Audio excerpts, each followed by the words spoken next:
함께 고백하시겠습니다. 할렐루야. 옆 사람 오시면서요. 할렐루야. 날마다 하나님을 찬양하며 영광 돌리는 귀한 삶이 되시기를 바랍니다. 2026년을 시작하여 벌써 14일을 지나오고 있습니다. 여러분은 영적 습관 어떻게 만들어가고 있습니까? 오늘 하루의 삶, 오늘 하루의 삶을 살아가다 보면 우리의 거룩한 영적 습관을 만들어냅니다. 기도도 마찬가지이죠. 어떤 사람은 기도 한 1분 하고 나 다 했어요 라고 일어나는 사람이 있습니다. 그 사람의 습관은 1분짜리 기도예요. 어떤 사람은 10분을 기도합니다. 가끔 가다가 속회 나눔지를 이렇게 보면 5분 기도하겠습니다 이런 분이 있습니다. 그러면서 되게 열심히 하는 것처럼 내가 기도 되게 오래 하는 것처럼 하면서 5분 되게 선심 쓰는 것처럼 하나님 저 5분 기도했어요 하면서 그것이 굉장히 잘하는 것처럼. 근데 이것이 습관인 거예요. 그 사람에게는 5분도 때로는 길어 보일 수도 있습니다. 한나의 삶을 보니까 한나는 성경이 말합니다. 오래 기도하였다. 아멘. 오래 기도하면서 그가 구한 것은 하나님의 뜻이겠죠. 하나님 나에게 어떤 뜻이 있나요?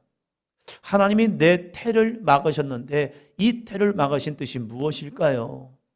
이 시대 속에서 하나님 나에게 어떠한 은혜를 주시려고 그럽니까? 하면서 자신의 삶을 한탄으로 끝나지 아니하고 하나님의 마음을 찾으려고 했습니다.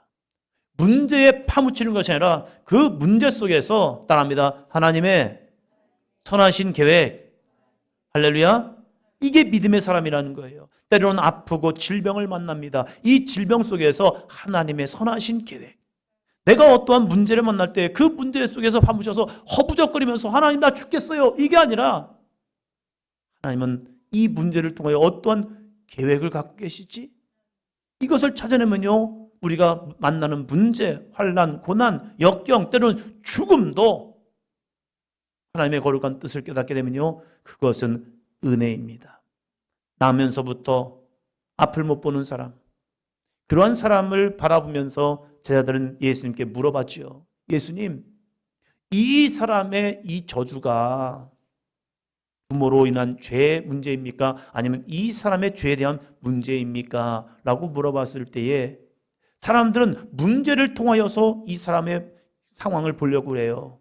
그러니까 답이 없는 거예요. 그럴 때 예수님이 우리에게 문제를 보는 시야를 열어주는 거죠. 이 부모의 죄로 인한 것도 아니요, 이 사람의 죄로 인한 것도 아니라 이 문제를 통하여 따라합니다. 하나님의 영광을 보리라. 예수님의 초점은 문제를 보는 것이 아니라 하나님께서 이 문제를 통하여 어떠한 일을 하실까, 그 시선을 띠니까 이 나면서부터 눈을 떠서 세상을 바라보지 못한 이 사람도 하나님의 영광에 쓰임받을 수 있는 아름다운 영적 존재가 되는 겁니다. 아멘. 2026년을 살아가면서 문제를 만날 거예요. 그 문제를 만날 때마다 여러분의 눈이 하나님의 마음의 시선으로 열려주시기를 바랍니다. 따라합니다. 이 문제를 통하여 나의 영적 눈이 열리기 원합니다. 할렐루야. 이 문제를 통하여 나의 영적 눈이 열리기를 바랍니다. 그래서 하나님이 하실 일을 기대하게 하시고 그 기대함을 통해서 내가 그 길을 갈 때에 하나님 화가 변화해 보게 되게 하시고 문제가 되나요? 하나님의 문제가 풀리는 은혜의 삶이 되게 하여 주시옵시고 내가 어떠한 환난을 만났는도 그 환난을 통해서 하나님의 영광을 보게 하여 주시옵소서. 죽음을 통하여 주님의 거룩한 부활을 보게 하여 주시옵소서. 이게 믿음의 사람인 거죠. 그럴 때에 2020년도가 우리는 승리하는 삶이 될 줄로 믿습니다. 오늘 말씀은 창세기 35장을 봅니다. 창세기 35장을 통해서 따라합니다. 예배자의 자세. 예배자의 자세. 우리는 어떠한 예배자가 되어야 할 것인가? 우리는 어떠한 예배자로 하나님 앞에 서야 하는가? 우리가 이 시간도 예배하러 왔습니다. 우리가 주일이면 모든 성도들이 함께 주님 앞에 나와 예배를 드리죠. 그럴 때 예배자의 자세는 어떠한 모습이 되어야 할까? 오늘 창세기 35장 1절로 7절의 말씀을 통하여 예배자의 자세라는 제목으로 말씀을 나누겠습니다. 먼저 1절을 보겠습니다. 1절.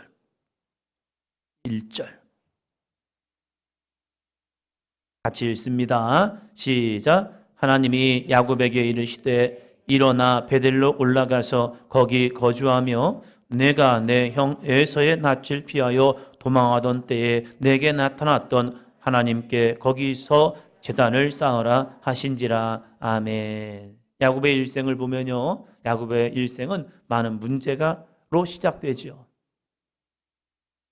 이 야곱이 자신의 살던 바다나담을 떠나서 하단을 향하여 갈 때에 정말로 그가 첫 번째 하나님을 만나는 영적 체험을 합니다. 그는 아버지의 집을 떠나는 순간 고난이 시작되었네, 문제가 시작되었네, 어떡하지 하면서 그의 인생에 한 번도 생각하지 못한 새로운 환경이 주어진 겁니다.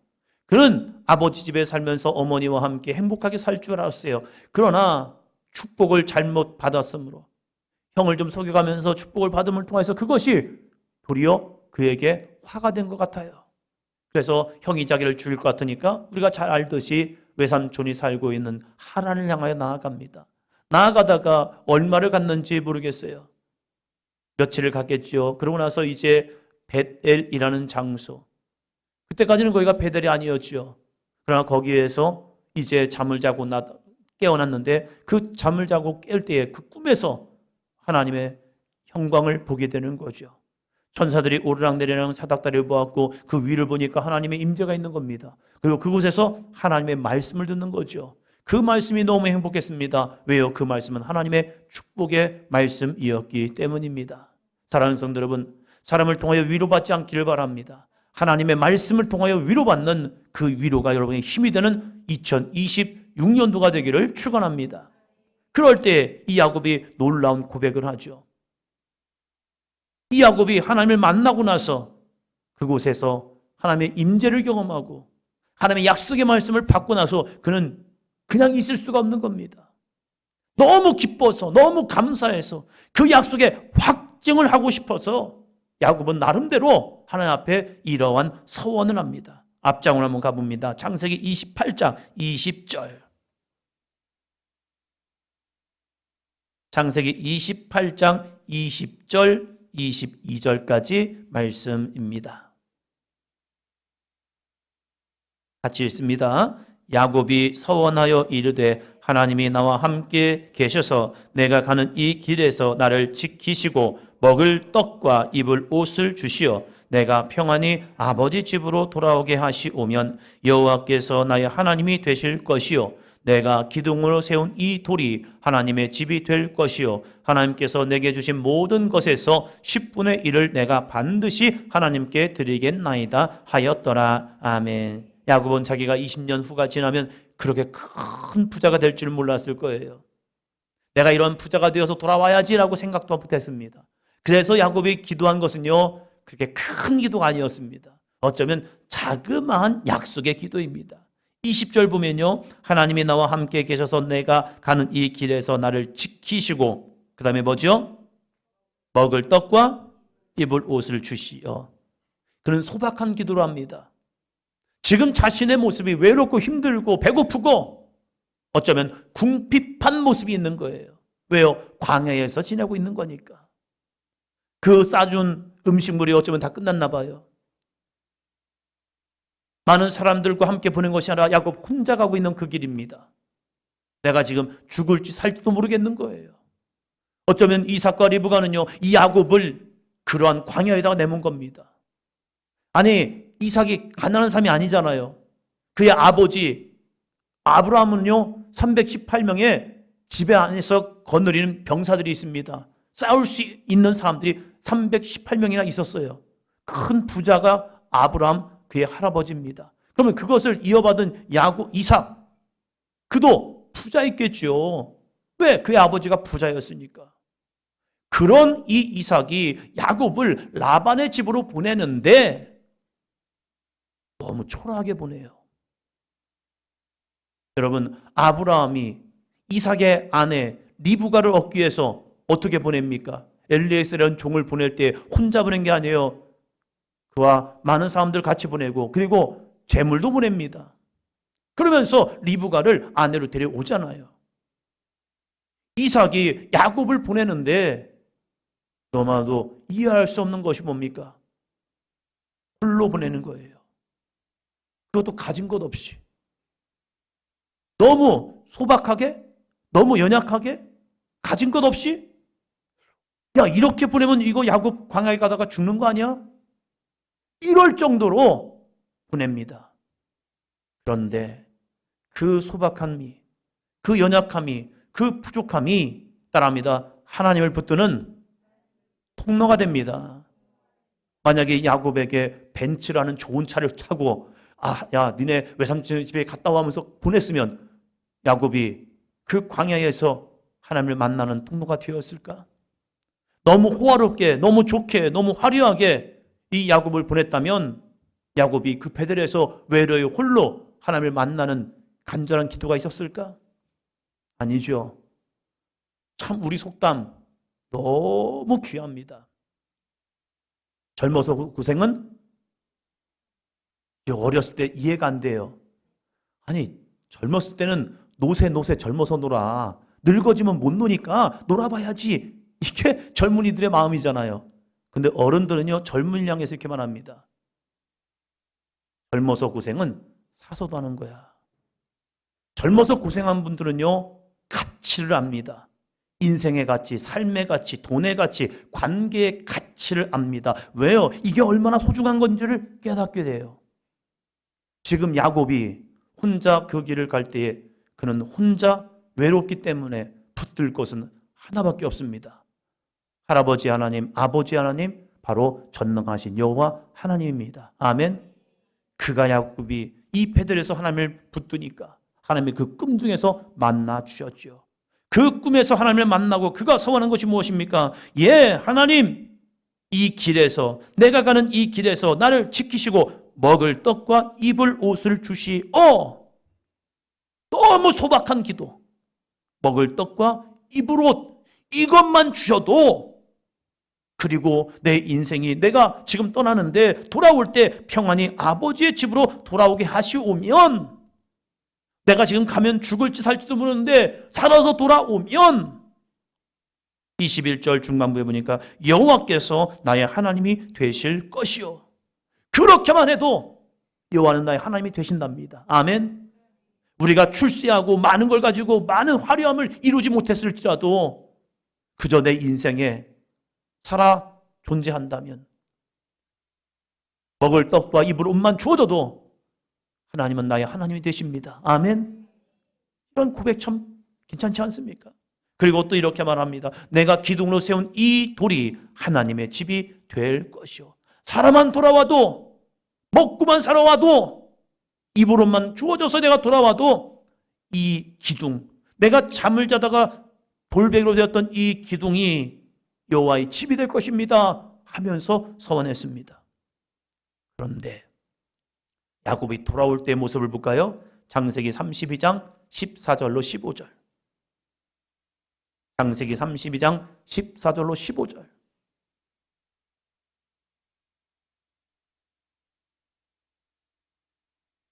14절, 15절 같이 읽습니다. 암염소가 200이요, 수렴소가 20이요, 암양이 200이요, 순양이 20이요, 전나는 낙타 30과 그 새끼요, 암소가 40이요, 황소가 10이요, 암나귀가 20이요, 그 새끼 나귀가 10이라. 암염소 200마리, 수렴소 20마리, 암양 200마리, 순양 20마리, 전나는 낙타 30마리, 그 새끼들, 그리고 암소 40마리, 황소 10마리, 암나귀 20마리, 새끼나귀 10마리. 그냥 이해가 잘 안 되죠. 막 이렇게 가축들이 많으니까. 그런데 이것을 계산해 보았죠. 이게 얼마의 가치 있을까? 그는 지금 아버지의 품을 떠날 때는 재산 없이 갔습니다. 빈 털털이로 갔습니다. 어쩌면 쫓겨나는 것처럼 갔습니다. 그에게 가진 것은 오직 하나님의 축복의 기도, 아버지가 나에게 주었던 축복의 기도, 이 하나만을 가지고 갔습니다. 그런데 이 야곱이 돌아올 때 보니까 이만큼이래요. 이것을 한번 계산해 보니까 13억 한 2천만 원 정도 된답니다. 13억 2천. 적은 돈이니까 많은 돈입니까? 누군가에게는 적을 수 있고 누군가에게는 많을 수 있고, 저한테는 많은 돈입니다.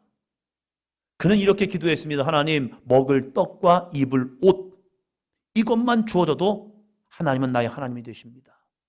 그리고 자기가 이 돌을 기념 삼아서 여호와께 제단을 쌓겠습니다. 또한 자기가 돌아올 때 주신 소득을 가지고 하나님께 11조를 드리겠습니다. 이렇게 부자가 될 줄 몰랐나 봐요. 돌아올 때 보니까 두 떼를 위해서 큰 부자가 되었어요. 그리고 에서라는 형 만나기 위해서 마음을 조아리다 보니까 하나님과 약속을 잊어버렸나 봐요. 그것이 20년이 지났습니다. 20년이 지나고 돌아오는 야곱에게 이렇게 큰 부자가 되어 돌아왔는데, 너무나도 희한한 것은요, 베들에서 했던 약속을 야곱이 잊어버렸습니다. 왜 잊어버렸을까? 무엇 때문에 잊어버렸을까? 우리가 예수 그리스도를 만나고 믿음 생활하면서 우리는 어떠한 다짐을 하고 신앙생활을 했습니까?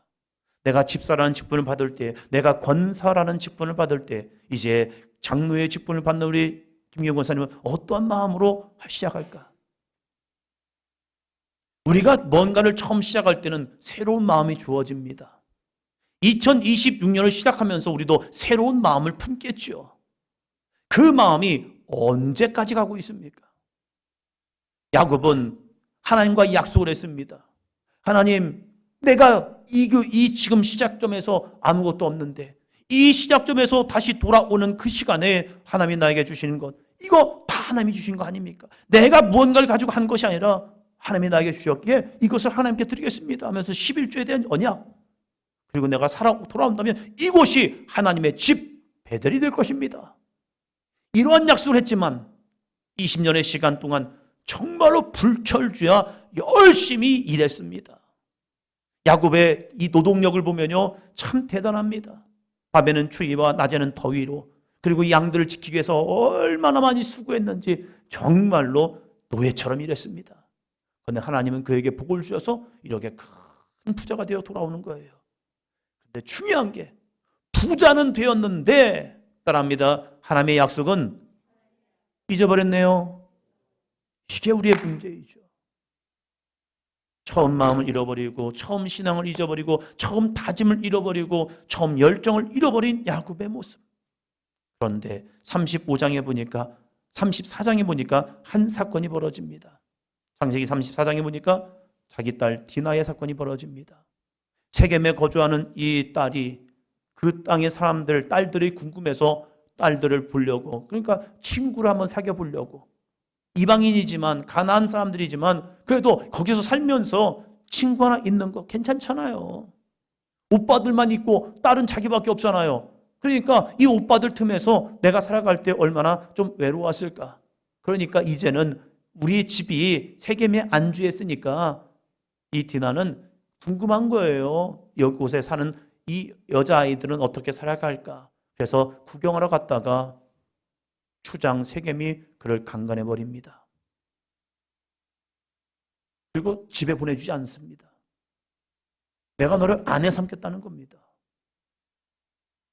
잘못된 선택, 잘못된 질서가 무너지니까 그의 디나의 오빠인 레위와 시몬과 레위가 피해 보복을 해버립니다. 할례라는 하나님의 약속을 붙들고 약속을 지켜나간 것이 아니라 그것을 피해 보복의 도구로 삼아서 이 세겜과 하몰의 집, 그의 족속들을 싸그리 죽여버립니다. 이제는 가나안 사람들이 이제 야곱의 집의 원수가 될 상황입니다. 이 문제 앞에서 야곱이 풀 수 있는 해답, 지금 이 상황에서 어떻게 이 문제를 풀어가지? 라고 할 때에 하나님이 그에게 말씀하신 것이 바로 35장 1절 말씀인 거예요. 다시 한번 읽어봅니다. 하나님이 야곱에게 이르시되 일어나 베델로 올라가서 거기 거주하며 내가 내 형 에서의 낯을 피하여 도망하던 때에 내가 나타났던 하나님께 거기서 제단을 쌓으라 하신지라. 아멘. 여러분, 문제를 만나면요, 여호와께 제단을 쌓으십시오. 지금 선아가 작전 기도를 잘 하고 있는지 모르겠습니다. 이제는 졸업을 하고 취업을 해야 하는데 이제 작년에 얘기했죠. 선아야, 작전 기도 좀 해라. 했더니 네 했는데 하고 있는지 모르겠어요. 새벽에 안 보이는 거 보니까 그걸 잊어버린 것 같기도 하고. 그래요. 우리 민석이 회장이 이제 21일 작정을 시작하는데 언제 시작하니까 물어보더라고요. 시작하는 건 오늘이죠, 뭐. 오늘부터 하는 거죠. 우리가 어떠한 문제를 만나면 그 문제를 풀 수 있는 방법은 내 생각과 내 환경은 내가 풀 수 있는 문제는 아닙니다. 그러면 우리는 어떻게 합니까? 하나님께 제단을 쌓는 겁니다. 어디에서요? 내가 여호와를 만난 곳. 나의 하나님의 집. 여러분의 하나님의 집이 어디입니까? 용태야, 어디지? 용태의 하나님의 집. 재민아, 우리 재민이의 하나님의 집. 교회지요. 사도행전 교회. 여러분이 어떠한 문제를 만나면 그 문제를 풀기 위해서 이 제단에 와서 제단을 쌓으십시오. 기도의 제단을 쌓으십시오. 찬송의 제단을 쌓으십시오. 예배의 제단을 쌓으십시오. 왜? 거기서 해답이 있기 때문입니다. 그래서 작정 기도라는 걸 하는 거죠. 작정 기도는 끝까지 하는 거예요. 중간에 안 되면 과연 어떻게 해야지? 다시 하는 겁니다. 그래서 할 때 그냥 끝까지 하는 게 좋은 거예요. 20일까지 했는데 그 다음에 못했어요? 다시 하는 겁니다. 21일 작정했으면 다시 하는 거. 언제까지요?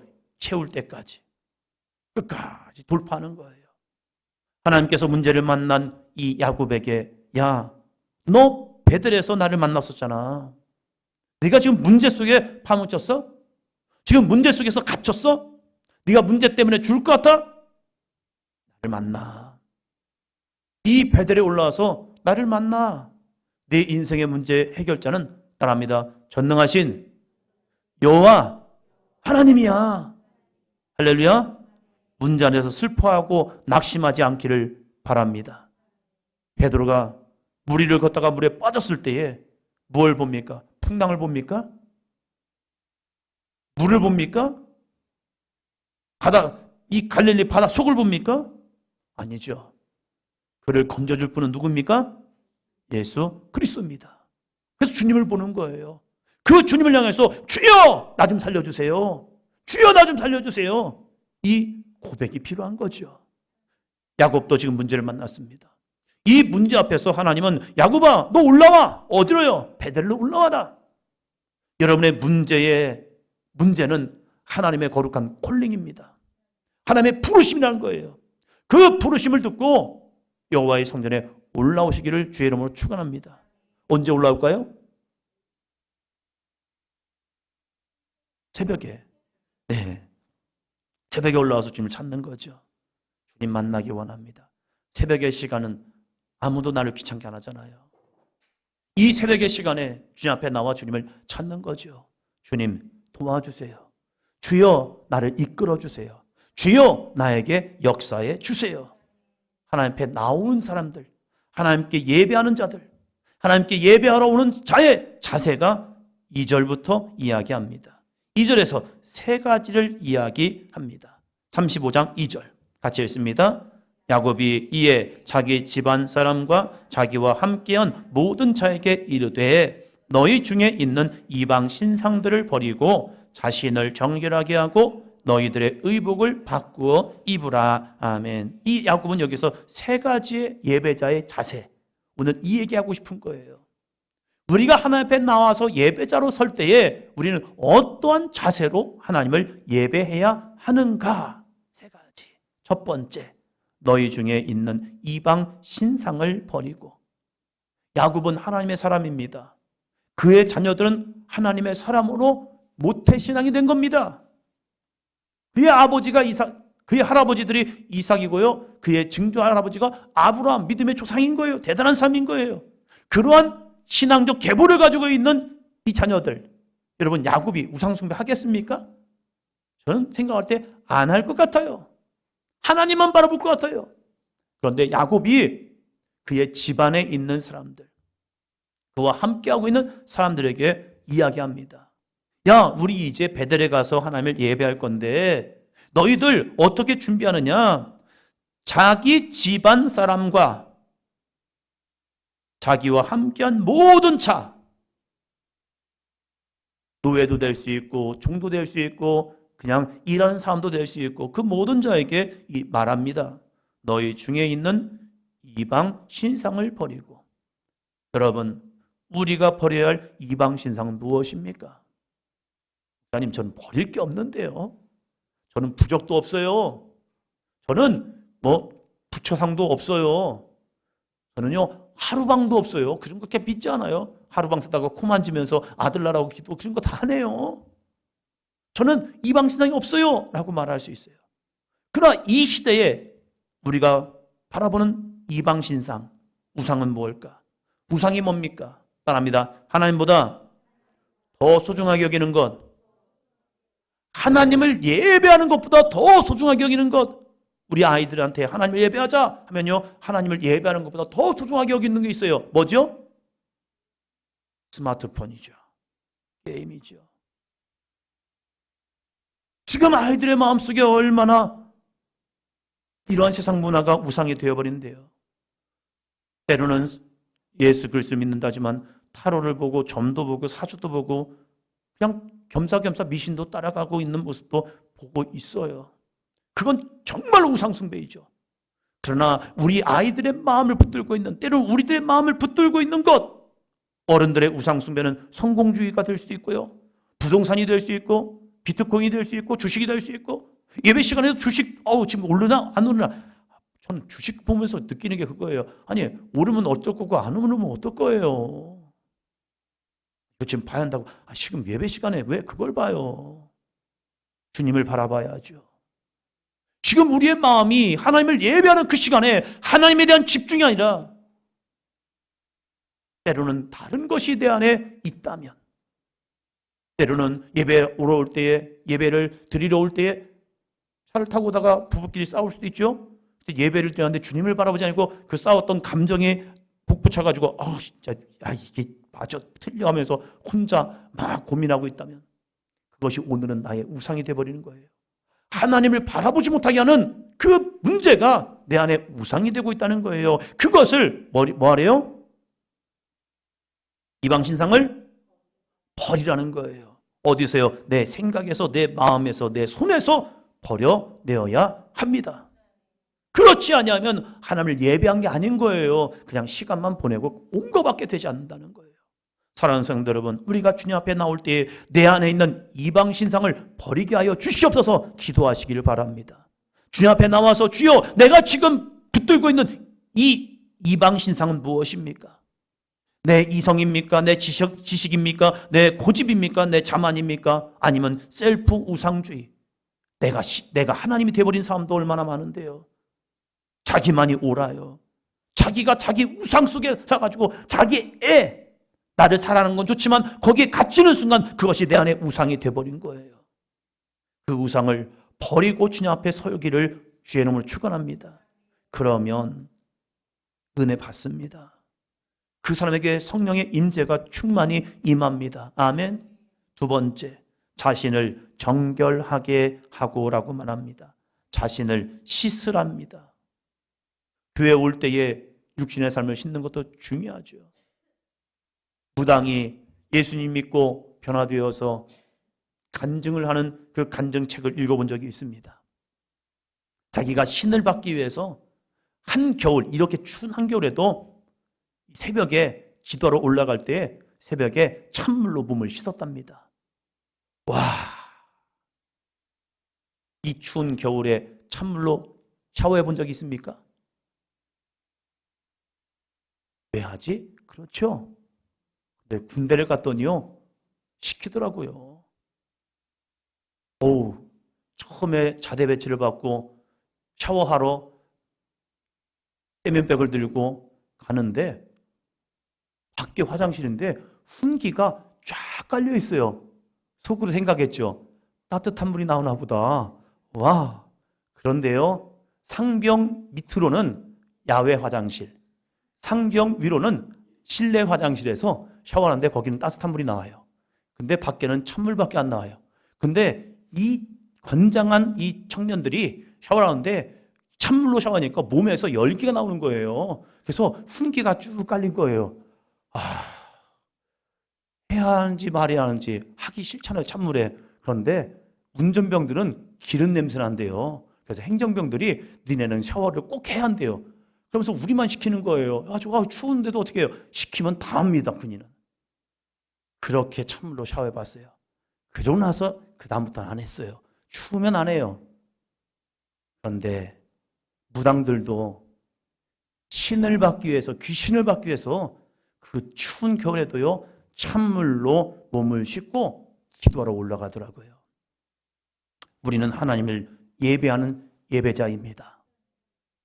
주님 앞에 나아가는 삶 속에 주일날 우리들이 거룩한 산 제물이 되기 위해서 우리는 어떻게 씻고 있는가? 육신의 모습을 씻는 것도 중요합니다. 머리를 감고 샤워를 하고 나오는 거, 씻는 거 중요하죠. 그걸 씻으면서 우리는 생각해야 합니다. 따라합니다. 내 마음에 두 마음을 씻어주세요. 내 안에 두 마음. 주님보다 더 크게 여겼던 내 마음, 내 안에 있는 교만, 자아, 이성, 지식, 고집, 주여 이런 마음들이 씻김 받기를 원합니다 하면서 내 몸을 정결하게, 내 마음을 정결하게 하는 거죠. 내 안에 하나님을 두지 않는 마음들, 이 마음은 씻어질지어다. 내 안에 숨은 죄의 고백들이 있잖아요. 이 고백을 통하여, 회개를 통하여 내 심령을 깨끗하게 씻는 겁니다. 내 안에 여전히 나를 붙들고 있는 쓴뿌리가 있다면 그 쓴뿌리가 하나님의 말씀이 내 안에 자라지 못하도록 방해하고 있다면 그 쓴뿌리도 제거할 수 있도록 씻어버리기를 축원합니다. 예수 그리스도의 보혈로 명하노니 내 안에 있는 모든 쓴뿌리들은 제거될지어다. 씻음받을지어다. 예수의 보혈로 깨끗해질지어다. 무엇보다 생각에 청소를 해야죠. 컴퓨터는 좋은 게 휴지통에다 든 거 지워버리면 사라져버립니다. 우리의 생각은 왜 이렇게 안 지워지는지, 나쁜 생각, 악한 생각, 어둠의 생각, 그릇된 생각들이 내 머릿속에서 끊임없이 맴돌고 있어요. 그러한 생각들을 주님 앞에 나오면서 정말로 정결하게 하시기를 바랍니다. 나를 정결하게 하는 것은 뭐밖에 없죠? 예수의 피밖에 없네. 주님의 보혈의 피로 내 이 마음, 생각, 내 육신을 깨끗이 씻어 주시옵소서. 그리고 주님 앞에 나오래요. 마지막 세 번째, 너희들의 뭘 바꾸어 입으래요?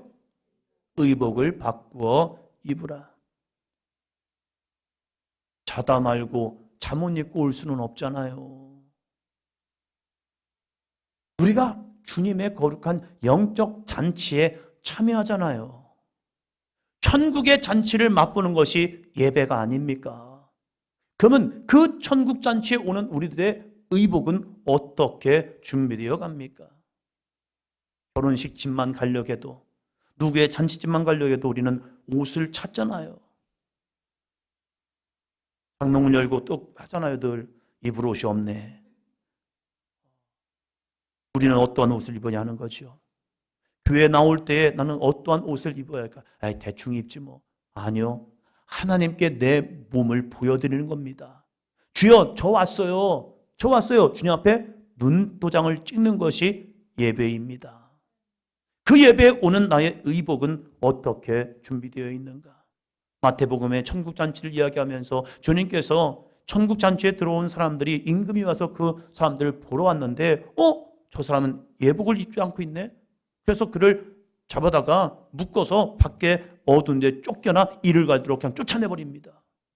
왜? 예복이 안 입었대요. 우리가 입어야 할 예복은 무엇입니까? 우리는 예수 그리스도의 의의 세마포 옷을 입어야 합니다. 그러나 우리의 육신도 옷을 입어야 한다는 거예요. 그냥 교회 올 때 대충 입지 말고 내가 가지고 있는 옷 중에서 그래도 좋은 옷, 정결한 옷, 깨끗한 옷, 이 옷을 입어야죠. 어떤 분이 교회를 얘기해서 교회가 밖에서 냄새나고 추한 사람들이 들어올 때 이들을 받아주지 않는다 하면서 교회를 뭐라고 하는 경우가 있어요. 저는 이렇게 얘기합니다. 한 번, 두 번은 받아갈 수 있다. 그러나 그 사람이 그것이 반복된다면 그를 교육해야 한다. 어떻게 해요? 이것은 예배거든요. 예배에 올 때에 그 하나님을 만나기 위해서 자기를 준비하는 게 필요해요. 한 번은 그냥 올 수도 있고 두 번도 그냥 올 수 있어요. 그러나 이 예배는 하나님과의 거룩한 만남입니다. 그래서 씻고 오셔야 합니다. 정결하게 오셔야 합니다. 여기는 그냥 오는 게 아닙니다. 하나님을 만나는 장소입니다. 아버지의 집입니다. 예복을 입으십시오. 야곱은 자신의 가족들의 예복을 바꾸어 의복을 바꾸어 입으라고 말합니다. 왜? 그들은 하나님을 예배하러 제단을 쌓으러 가기 때문입니다. 여러분이 주님 앞에 나올 때 의복을 바꾸어 입으십시오. 여러분의 자녀들에게 의복을 바꾸어 입도록 교육을 시키십시오. 왜? 이것은 주님을 만나는 장소이기 때문입니다. 예배당에 들어오면서 여러분 물은 가지고 올 수 있어요. 왜? 목을 탈 수 있으니까. 그러나 음식물은 반입하는 게 아닙니다.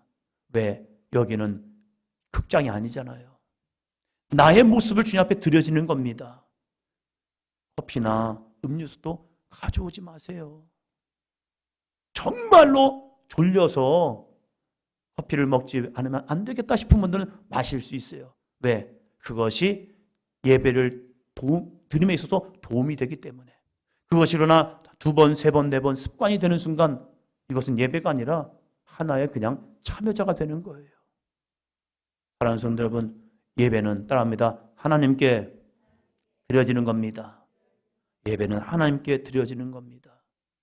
너희 중에 있는 이방 신상을 버리고 내 안에 있는 이 이방 신상 우상이 무엇인지 영과 혼과 육에 내 안에 주어진 이 우상 숭배 이방 신상을 버리시고 두 번째 자신을 정결하게 하십시오.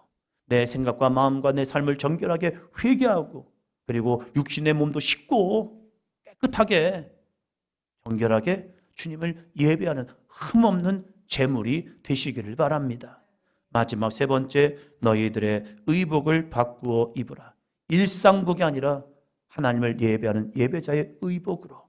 또 우리들이 주님 앞에 설 때 이것이 하나의 그냥 참여자가 아니라 우리의 삶을 드리기 위해서 음식물 반입하지 마시고 먹는 거 밑에서 다 드시세요. 먹지 말라는 게 아니잖아요. 마시세요. 그러나 예배당은요, 하나님을 예배하는 곳입니다. 그래서 이곳에 용태가 좀 찔리겠네. 예배를 돕기 위해서 한두 번은 가능할 수 있죠. 그러나 거의 습관이 되는 순간 이것은 예배자가 아니라 예배에 참여자밖에 되지 않는 거예요. 우리의 몸을 하나님이 기뻐하시는 거룩한 산제물로 드려서 하나님 앞에 우리들의 응답받는 삶. 그래서 거기서 다시 주님과의 관계, 하나님과의 관계가 회복되어 하나님의 약속을 다시 확증하고 세상을 향하여 나아가는 야곱이 된 것처럼 우리들도 이 예배를 통하여 주님 안에 거하는 삶이 되기를 축원합니다. 기도합니다.